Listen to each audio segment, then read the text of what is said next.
Catherine Gibson for Insight. The Greek Parliament recently passed a series of austerity measures designed to clear the way for international assistance. The Greek people responded with protests and strikes. To discuss these latest developments, I'm joined by Ryan Avent, the economics correspondent for The Economist. Ryan, thank you very much for joining me today. It's my pleasure. Can you tell us more about those measures and why it will allow the EU to come in and help? Well, the Greek Parliament has passed a package of austerity measures that they've just negotiated with the IMF and the EU, and it's worth about 28 billion euros, and that includes spending cuts, cuts to public salaries, and also tax increases. And that comes alongside a lot of previous measures they'd already adopted to try to get on top of their debt situation. And in addition to that, they're trying to sell off 50 billion euros worth of assets, public lands, public utility companies, basically anything they can do to try to get themselves solvent. And the idea here is that Greece owes so much that the market basically isn't willing to lend to them anymore. And so for now, in order to avoid defaulting on their debt, basically going bankrupt, they were having to get assistance from the IMF and from the European Union. And in order to grant that assistance, those organizations want to see big cuts from Greece. And the packages of cuts that they already adopted hadn't been enough to sort of get them on the track that Europe was comfortable with. And so they've come back and asked for more. Does the EU have the resources necessary for fixing this problem? And what steps will they be taking once we see these measures pass? They do have the resources that they need. It's funny because it's never really been an economic problem for Europe so much as a political problem. Europe can afford to pay off Greece's debts. The big questions are who's going to bear which share of the cost. And Europe obviously wants to see Greece handle as much of the cost as possible, and that's why they keep coming back and saying, look, you need to make more cuts to try to get your budget balanced. At the same time, the more that Greece cuts, the harder it is for the economy to grow and recover, and that just makes it more and more difficult to meet the goals they need to meet.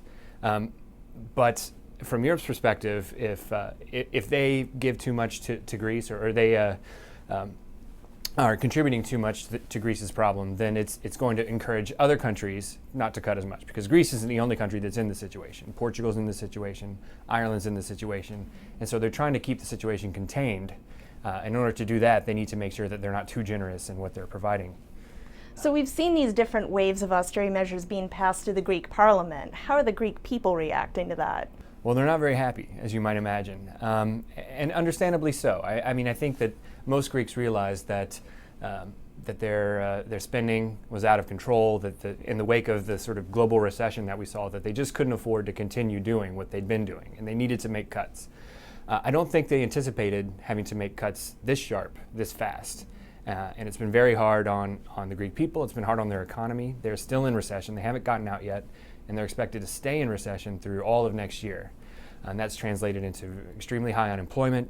And so as this parliamentary measure was being debated, you saw a sort of general strike in Greece. You saw some very violent protests at times there. And that's one reason why it was so difficult for Greece to squeeze this measure through. It was just extremely unpopular.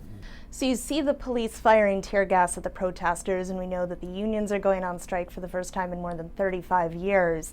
Where does this end for the Greek people, and what can they look forward to in the next 2 to 5 years as they try to grow their economy? Well, for a while at least, they can look forward to more of the same, and that's what makes this so hard.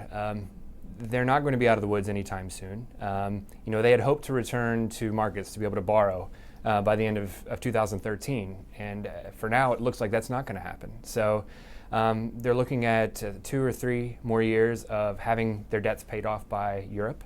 And so long as Europe is paying those debts, Europe is going to sort of demand that Greece is, running as tight a ship as they can, and that's going to mean, tight budgets and tax increases and things like that.